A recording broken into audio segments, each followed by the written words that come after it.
My girlfriend said, I need guys' attention for my self-esteem. It's not about you. I said, fair enough. Then I stopped giving her any attention at all. Why are you being cold? Text was ironic. Original post. 31 male. I'm a software developer, and I guess I'm what you'd call a stable guy. I work from home, I own my condo, and I like my routine. For the past 2 years, my girlfriend, Kira, 28, has been a part of that routine. She moved in about 18 months ago. The arrangement was, I thought, pretty good. I own the place, so I cover the mortgage and the HOA fees. She works in event planning and makes decent money, so she pays for utilities and we split groceries. It felt adult. The problem is Kira needs attention like the rest of us need oxygen. I'm not a jealous guy, not really. But her guy friends were becoming a full-time job, especially one guy, Nolan, a brand ambassador, which seems to mean he just goes to parties, who is always texting her. It was the little things. Her phone screen down always. Her laughing at texts at 1 a.m. The quick work drink with the team that turned into a 2 a.m. Uber home, smelling like cigarettes and cologne. Nolan's brand, I recognized it. Last Saturday, we were supposed to go to a friend's barbecue. She was in the bathroom getting ready, and her phone, plugged into the wall, lit up on the nightstand. It was a notification from Nolan. Nolan, can't wait to see what you're wearing tonight. That red dress? Winky face. My stomach just sank. She wasn't wearing a red dress to our friend's barbecue. When she came out, I had to. Hey, are you going somewhere else after the barbecue? She looked startled. What? No. What? Nolan seems to be expecting you in a red dress. Her face went from confused to furious in half a second. Did you read my texts? It popped up on the screen, Kira. I didn't have to read it. What's going on? It's constant. The late nights, the secret texts. It feels disrespectful. This wasn't our first fight about this, but it was our worst. She paced the bedroom, throwing her hands up. Disrespectful? You're the one being disrespectful. You're insecure. I'm insecure because my girlfriend is making plans with another guy, behind my back, in a red dress. He's my friend. God, you're so controlling. I'm not. I'm just asking for a boundary. And then she dropped it, the line that changed everything. She stopped, looked me dead in the eye, and said, Look, I need guys' attention for my self-esteem. It's just who I am. It's not about you. It's not a reflection on you. It's just something I need. You shouldn't be so insecure about it. I just stared at her. All the anger, the hurt, it just evaporated. It was like she'd spoken a different language, and I finally understood it. It's not about you. She was right. It wasn't about me. My attention, my validation, my love, it was worthless to her. It didn't count toward her self-esteem. She needed external validation from other men. I was just the guy who paid the mortgage, the stable, reliable provider, the home base she could tag after running the bases with other dudes. I suddenly felt very, very calm. I took a breath, and then I smiled. A small, tight smile. You know what, Kira? You're right. She blinked. I am. Yeah, that makes total sense. It's not about me. It's about your needs. Fair enough. I get it. She was visibly relieved. Oh, okay, good. I'm glad you finally understand. I do, I said. Completely. So, let's go to the barbecue. The fight was over. She was happy. She'd won. We went to the barbecue. She was on her phone the whole time, probably texting Nolan. I didn't care. I talked to my friends. I drank a beer. I was polite, but I was somewhere else. I was making a plan. She'd given me the rule book. My attention is worthless. Okay, I can work with that. That night, Operation I Am a Roommate began. It's not about being cold. It's about withdrawing services. Affection/attention. I stopped initiating anything. No more, how was your day, babe? No more compliments on her outfit. No more, you look tired. Let me rub your back. No more good morning texts. I wasn't mean. I was just neutral. Polite. A roommate. Financial extras. I'm not a sugar daddy, but I was generous. I paid for all our dates. I'd send her money for an Uber if she was out late. I'd cover her portion of the takeout, just cause. That all stopped. Cold. Physical. I grabbed the spare pillows and the good comforter. You're right, I said as I made up the bed in the spare room. I've been really insecure. I think I just need some space to process my own issues and not put them on you. It's healthier this way. Her face, she was thrilled. She thought she'd hit the jackpot. She now had her stable home and a boyfriend who was working on himself, leaving her completely free to do whatever she wanted. For the first 4 days, it was her paradise. She was out every night. Came home at 3 a.m. on Tuesday. I was just working, laptop on the couch. Hey, she'd say, walking in. Hey, I'd reply, not looking up. Have a good time? Yeah, it was fine. Nolan says hi. Cool. Okay. Well, good night. Night. The first crack appeared on Wednesday. She was getting ready to go out. Ugh. I'm meeting Val for drinks, and my Uber app is bugging. Can you call one on your account? Sorry, I'm in the middle of a build, I said, staring at my code. You'll have to figure it out. She was annoyed. Fine. She had to take the bus. The second crack was Friday night. She came into the living room, wearing a new dress. A very nice new dress. She did a little pose. So, what do you think? I glanced up. It's a dress. It's new. For Val's party. Okay. Looks like it fits. Have fun. She stared at me. That's it. Looks like it fits. Was there something else? You don't think it looks good? I looked at her deadpan. Kira, my attention doesn't count, remember? It's not what you need for your self-esteem. You should ask Nolan what he thinks. His opinion actually matters. Her mouth opened, then closed. She looked pissed. She stormed out. The third crack was this morning, Sunday. I was making coffee. Just for me. You didn't make me any? She asked, coming into the kitchen. Oh, sorry. Didn't know you were up. Reese, what is wrong with you? You're being so cold. I'm not cold. I'm just focusing on myself, like I said, giving you space to get your needs met. This is childish. You're giving me this silent treatment. I'm not. I'm talking to you right now. I'm not giving you the attention you told me you don't value. I'm not your validation service. I'm just your roommate. Isn't that what you wanted? No. I want a boyfriend. Yeah, but you want your boyfriend to also be okay with you getting your validation from a dozen other guys. I can't be that. So I'm just being the other thing, the guy who pays the mortgage. She started to cry. You're being an a-hole. I'm being exactly what you asked for. You just don't like it because the provider part came with an attention part you took for granted. And now it's gone. She's in the bedroom, slamming things. A few minutes ago, my phone buzzed. A text from Kira from the other room, LOL. Why are you being so cold? This isn't fair. We need to talk. The irony is just delicious. I replied, I'm just respecting your needs. You get your self-esteem from other guys, so I'm stepping back to let you do that without my insecurity getting in the way. I'm just focusing on myself. She's now texting me furiously. This is not what I meant, and you know it. You're punishing me. I'm not punishing her. I'm just done. I think I'm just her ATM with benefits. Or I was. Now I'm just the ATM, and I'm about to close this branch. Update 1. It's been 2 weeks since my original post. Operation I am a roommate has escalated.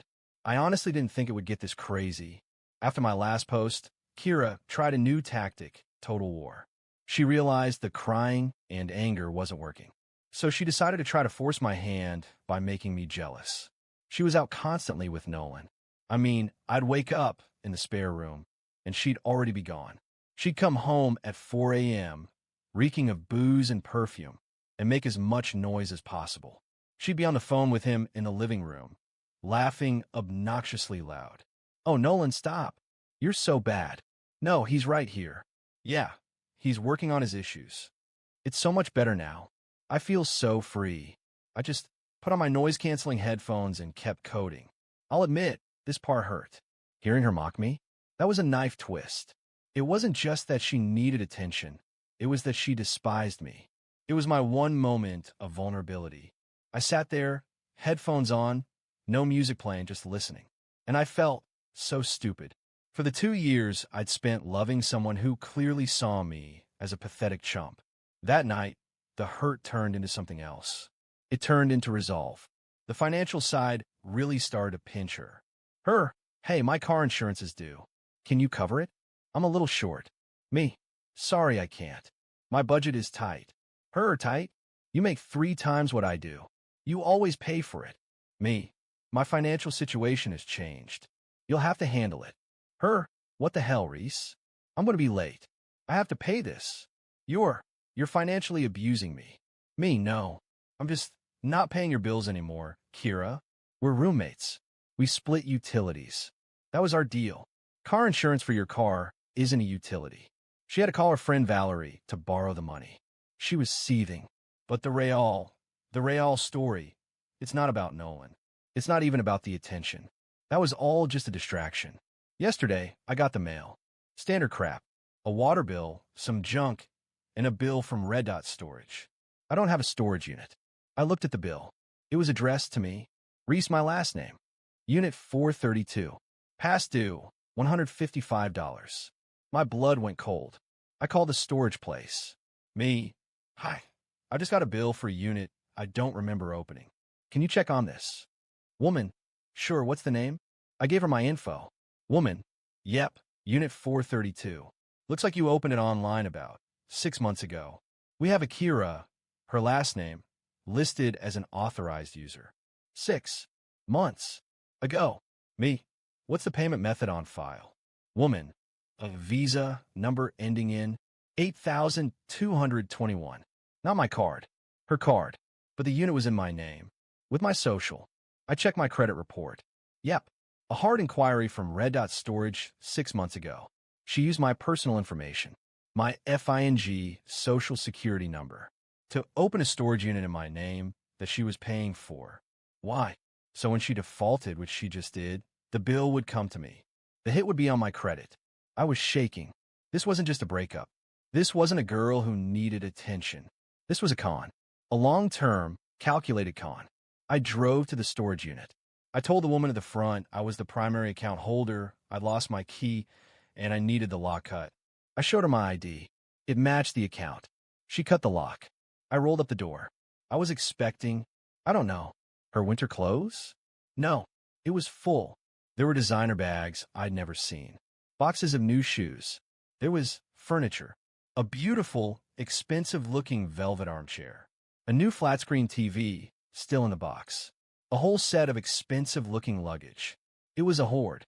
She wasn't just cheating. She was building a new life. She was using my home as a base, and probably my money, in ways I haven't even found yet, to buy all this stuff, and was hoarding in a unit she opened in my name until she was ready to leave. She was planning to ghost me, leave me with the bill, and just take her new life to a new apartment. Probably with Nolan. The I need attention fight? It was a cover. A smokescreen. She wanted me to be insecure. She wanted me to be distracted, focusing on Nolan, so I wouldn't see what she was really doing. I stood there in the cold, fluorescent light of that storage unit. I didn't even feel angry. I felt nothing. Just empty. I realized the woman I'd been living with for 2 years was a complete stranger. A predator. I closed the unit. The manager put a new lock on it. I have the only key. This is no longer Operation I am a roommate. This is Operation Evict the Fraudster. I went straight from the storage unit to a lawyer's office. I paid for a 1-hour consultation. I laid it all out. The condo in my name only. Her as a tenant at will. The storage unit. The identity theft. The lawyer, a sharp woman named Ms. Graves, looked impressed. Well, Mr. my last name, she said. She's not just a bad girlfriend. She's a criminal. The identity theft is a police matter. The storage unit. That's a fascinating new development. It proves intent. It's not just a messy breakup. She told me exactly what to do. Serve her with a formal, written 30-day notice to vacate. File a police report for identity theft. Immediately. Do not let her into that storage unit. It is my unit. The property inside is a civil matter, but the account is mine. I went home. I typed up the 30-day notice to vacate. She was on the couch, watching TV, eating my food. Hey, she said, annoyed. You're late. I was going to order Thai, but I need your card. I didn't say anything. I just handed her the printed paper. What's this? She read it. Her face went through a whole spectrum of emotions. Confusion, annoyance, and then finally panic. You're evicting me? Like legally evicting me? Over a stupid fight? Because I'm friend with Nolan? No, Kira, I said, my voice dead calm. I'm evicting you because you're a tenant and your lease is up, and also because you committed identity theft. I threw the past due storage bill on the coffee table. Explain this. The color drained from her face. She looked at the bill. She looked at me. I, that's a mistake. Is it a mistake that you used my social security number 6 months ago to open a line of credit for a storage unit? A unit that I now control. She just stared at me. No words. You have 30 days to get your things and get out of my home, I said. And we have an appointment with the police tomorrow morning to discuss your fraud. She's in her room. It's silent. The first time in weeks. She's not texting Nolan. She's not calling Val. She's just in there. I think, for the first time, she's realized she's not the one in control anymore. Final update. It's been 32 days. I'm writing this from my living room. It's quiet. I'm alone. And it's over. The 30 days are the longest month of my life. It was a pressure cooker. After I confronted her with the eviction notice and the storage bill, Kira had a complete Hollywood-level meltdown. It wasn't crying. It was shrieking. You can't do this. You're trapping me. You're stealing my things. That's my stuff in that unit. You're a thief. You're a thief, Kira, I replied, and went back to the spare room and locked the door. The next morning, I went to the police precinct. I filed a full report for identity theft, complete with my credit report, the storage unit bill, and a sworn statement. The officer was very professional. He said an investigator would be in touch. When I got home, Kira had called in her cavalry. Her friend, Valerie. They were both waiting for me in the living room. Reese, this has gone too far, Valerie said, trying to sound authoritative. You're traumatizing her. You need to stop this insane power trip. I'm evicting a tenant who committed fraud against me. You need to leave my property, Valerie. He's stealing my stuff, Val. Kira sobbed. My bags, my furniture. He's trying to ruin me. And then they played their big, stupid card. Valerie, we're calling the police. We're going to tell them you're abusive, that you're holding her property hostage. They'll make you give it back. Go for it, I said. Please, call them. So they did. Kira, crying hysterically into the phone, claimed I was unstable, throwing her things out, and threatening her. 2 officers showed up about 30 minutes later. They looked tired. Sir, we received a call about a domestic disturbance, a possible illegal eviction. Kira ran to them. Officers, thank God. He's crazy. He locked me out of my storage unit.